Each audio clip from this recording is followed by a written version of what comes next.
Muito boa noite, tudo bem com vocês? Como estão as coisas por aí? Muito bom estarmos juntos, muito bom nos dedicarmos a esse exercício, a nossa Academia do Espírito. Sejam todas e todos muito bem-vindos. Hoje vamos tocar num ponto fundamental das nossas vidas, da nossa relação com a vida, da nossa relação com Deus, a dor. Sem compreender a dor, nós nos paralisamos na revolta. Como aceitar um Deus amoroso, perfeitamente bom e justo, se há tanta dor no mundo? Dores sociais, dores de saúde, dores da violência, crianças que nascem com doenças congênitas, que sofrem violências na família desde muito cedo. Onde está Deus?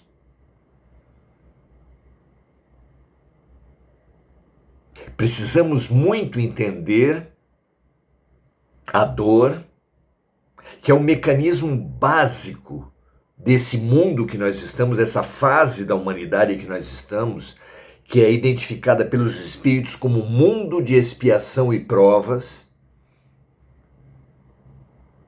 Expiação e provas são as dores que nos vêm do passado. Não, expiações são as dores que nos vêm do passado. Provas são as dores que nos habilitam ao futuro. Ou seja, o que caracteriza esse nosso estágio é a dor. Sim, mas por que precisamos da dor? Os judeus tinham uma metáfora, uma comparação para entendermos a dor. Uma metáfora muito interessante que está presente em vários momentos da Bíblia, especialmente do Evangelho do Novo Testamento. A metáfora que eles usam, um povo agrícola, um povo pastoril, é um instrumento. A dor é comparada a um instrumento que o pastor utiliza para conduzir o seu rebanho. O aguilhão. Aguilhão é o aumentativo de agulha, também era chamado agulhão. Uma vara grande, maior mesmo que a altura de um homem, do pastor, que tinha na ponta, numa das pontas, uma volta, como se fosse mesmo um gancho, com o qual o pastor enlaçava a ovelha pelo pescoço, e na outra ponta tinha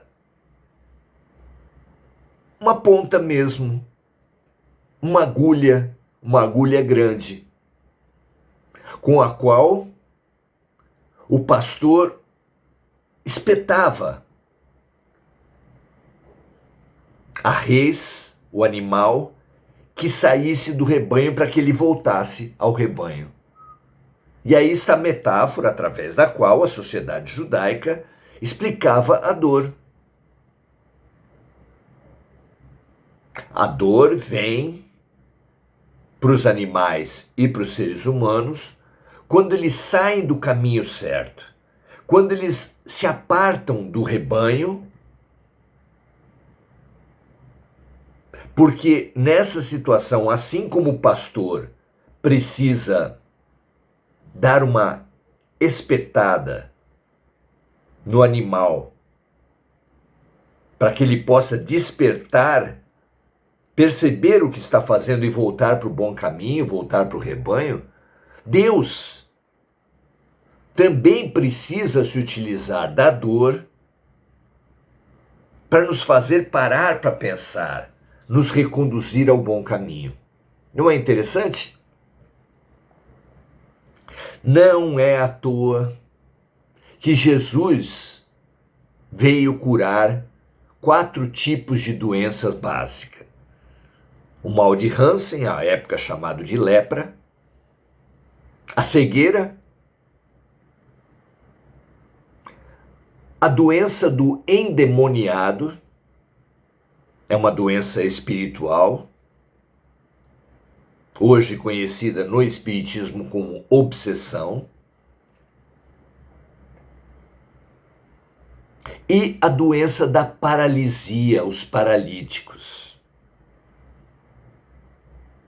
E essa doença da paralisia, ela é central nessa transição planetária. Porque a vida é movimento. Tudo o que move é sagrado, disse Milton Nascimento numa linda música. A vida é movimento, o universo está em expansão. Nada no universo fica parado. Um ser absolutamente parado na Terra estará em movimento, porque a Terra está em movimento. Tanto de rotação como de translação.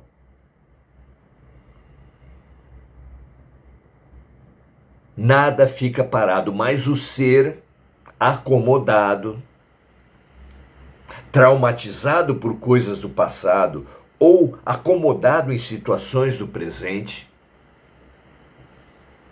ou ainda parado por estar neuroticamente ocupado com o futuro, como é o caso da ansiedade profunda, crônica.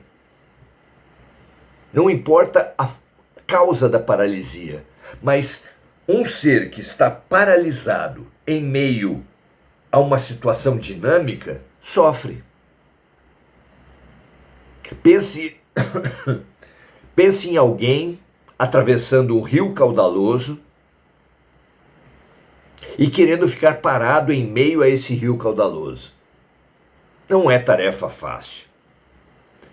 Ele se cansaria, ele talvez recebesse pedaços de galhos no meio do rio, mas teria que enfrentar o fluxo permanentemente, uma tarefa inglória. Ficar paralisado no meio da vida que flui sempre gera dor. Gera dor. Nós, que estamos no mundo de expiação e provas, podemos ser caracterizados em geral como paralíticos. Que para sairmos da nossa posição da paralisia, somos tocados pela dor, empurrados pela correnteza. A dor não é uma punição, é um impulso, é um agulhão, é uma cura da paralisia. Mas não será sempre assim, a Terra está deixando de ser assim. A humanidade da Terra deixará de ser de paralíticos que precisam do agulhão para voltar ao bom caminho, ao bom movimento, para parar de resistir ao movimento da vida, ao fluxo do rio. Não será mais assim agora. Só ficarão na Terra não os perfeitos, não os luminosos, mas os seres de boa vontade, que tiverem boa vontade ao movimento da vida, ao aprendizado, à cura, às ações de fraternidade. Só ficarão na Terra os seres de boa vontade ao movimento da vida. Para nós permanecermos na Terra, precisamos ser curados da nossa paralisia.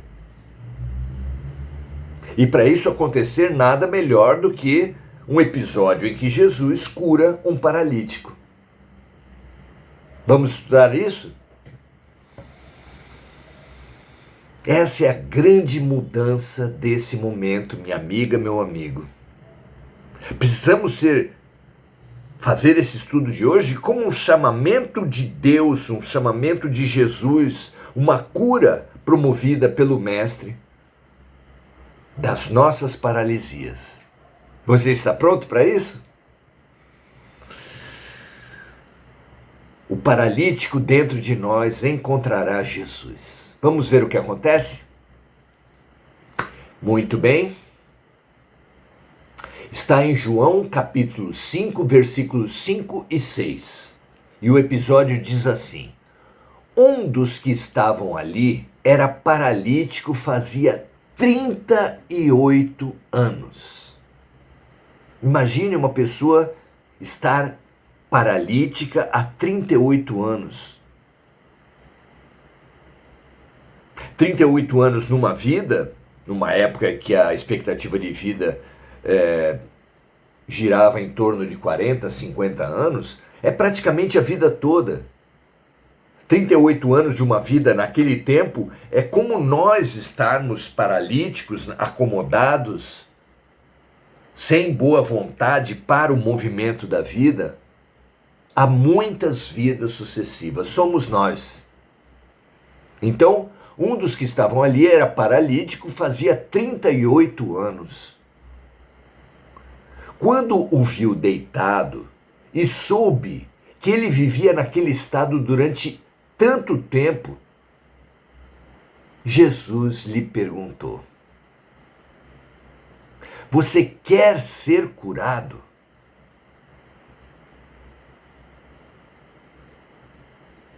Minha amiga, meu amigo, vejam o desconcerto dessa pergunta. Aos paralíticos, aos acomodados, aqueles que não têm boa vontade ao movimento da vida, brigam com a vida, se revoltam com a vida. A pergunta central é: você quer ser curado? Você quer ser curada?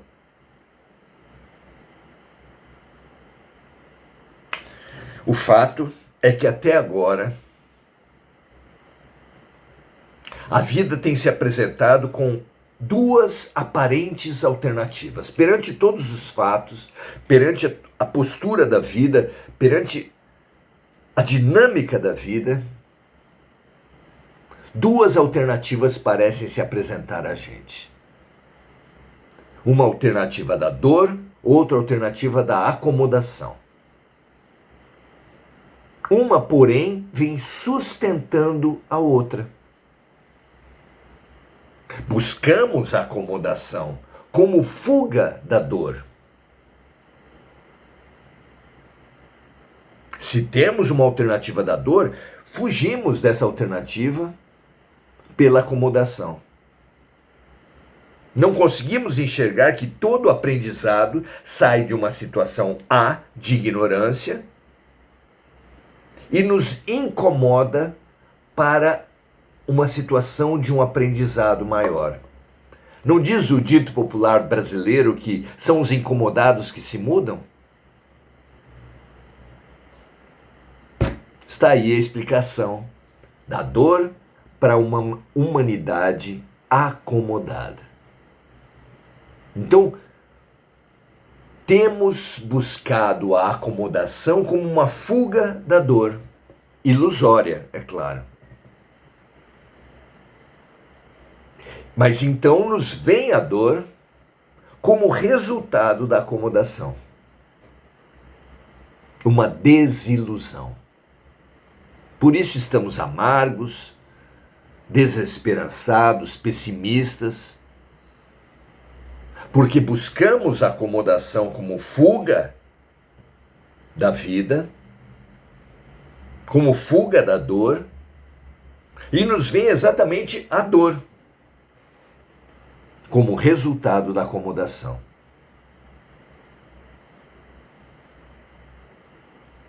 Mais que isso, os dois estados, dor e acomodação, confundem-se, são a mesma coisa. A estagnação é dolorida. Alguém que ficar muito tempo numa mesma posição sabe que quando for sair dessa posição vai doer.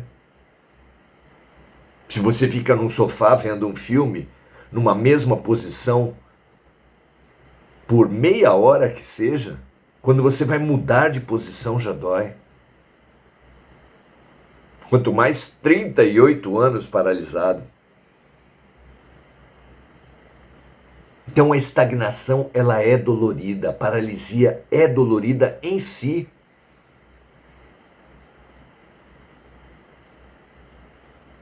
E a dor está naturalizada, nós chegamos a nos acomodar na dor.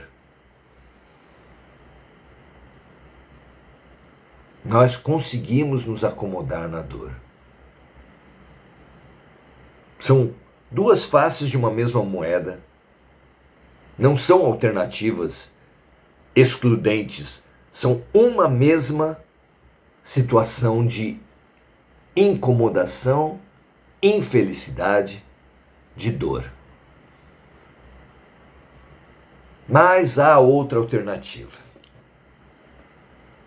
Ao ser humano paralisado nas expiações e provas há muitos milênios que somos nós, vem Jesus perguntar: você quer ser curado?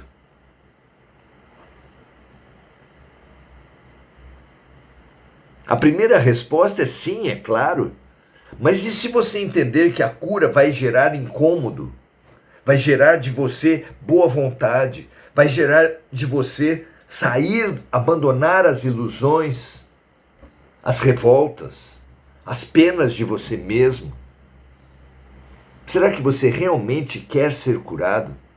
Está disposto a sair das suas acomodações, das suas paralisias?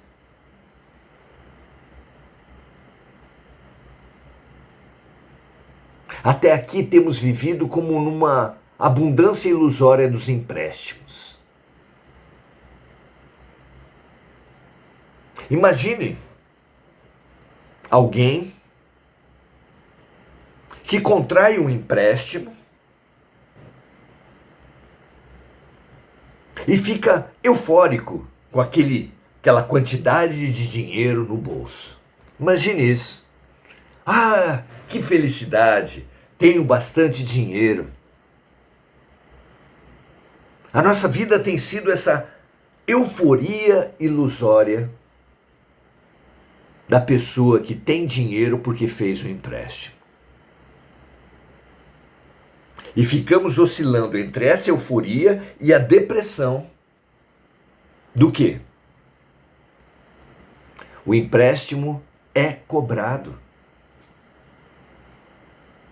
Como na parábola dos talentos, como em qualquer sistema bancário, como em qualquer possibilidade que uma pessoa recebe na vida.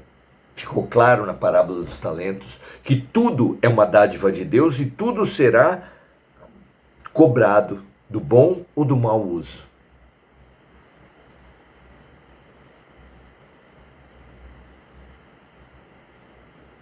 Mas há uma fonte inesgotável de riquezas dentro de nós. Essa é a alternativa à acomodação e à dor. Há um tesouro dentro de nós. Fonte que só condiciona que nós utilizemos para o bem geral os nossos talentos, que nós desenterremos os talentos, movimentemos os talentos sempre a serviço de todos, pela fraternidade, pela caridade, pela compaixão, pela empatia, rumo ao amor. Esse é o convite da nova era. Para aceitá-lo de verdade, não retoricamente, nem todo aquele que disser Senhor, Senhor entrará no reino dos céus, que é o mundo de regeneração, mas sim aquele que fizer a vontade do Pai. Fique claro, não é por alegações que nós nos habilitaremos ao mundo de regeneração, mas é por práticas. Precisamos fazer a vontade do Pai já. Pense bem nisso. Essa é a condição. Não é por currículo, não é por entrevista que nós estaremos contratados para o mundo de regeneração, mas é pela prática, pela experiência concreta da solidariedade, da fraternidade, da compaixão, da empatia, do serviço.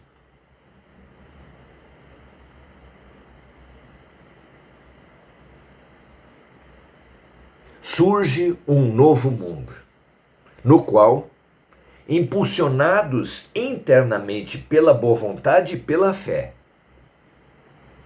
asas que farão voar os buscadores do amor, os seres tornarão desnecessária a dor, que até aqui nos tem feito andar o agulhão. Eis que Jesus endireita as atrofias daqueles que ficaram tanto tempo paralisados. Mas orienta. Levanta-te e anda. Levanta, toma a tua cama e anda. É o que ele diz aos paralíticos, como nós estudaremos no nosso próximo encontro.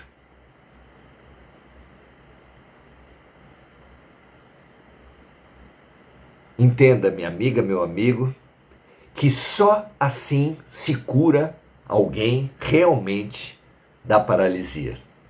Só assim alguém se habilita realmente ao reino dos céus, ao mundo de regeneração, à humanidade de boa vontade que está se instalando agora na Terra. A opção é sua, a opção é minha, a opção é de toda a humanidade. Abramos nosso coração, nossos bolsos, nossa mente, nosso tempo, todas as nossas riquezas e talentos, para construir ações de bem, ações do bem comum. Mesmo que de início não estejamos à vontade, não saibamos bem porquê. Façamos o bem mesmo assim, mesmo que as pessoas não agradeçam, mesmo que as pessoas não valorizem, mesmo que as pessoas critiquem e entendam mal, acusem. Como disse a maravilhosa Teresa de Calcutá. Quando você fizer o bem, pode não ser suficiente, mas faça o bem mesmo assim. Porque no final das contas a vida não é entre você e os outros. A vida é entre você e Deus, entre você e a sua consciência.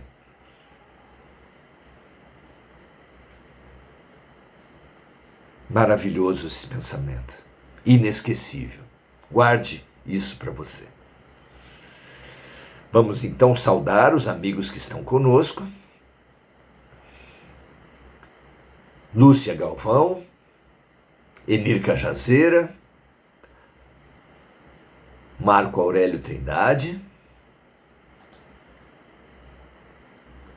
Marcos Magrelo, Enir dando graças a Deus, Eliane Laure também dando a sua gratidão, Adelaide Dias dando o seu boa noite, e Enir sempre lembrando da amiga Mônica Silva. Lembramos aqui que todos devem ter em si mesmos, na família, nas amizades, seres necessitados e nós precisamos todos remeter as nossas possibilidades nesse momento à luz que nos chega do alto, para em transbordamento cobrirmos a terra de luz, em serviço, em compaixão, em fraternidade já. Que assim seja, graças a Deus. Compartilhe, espalhe, pratique o bem. Um grande abraço e até a próxima.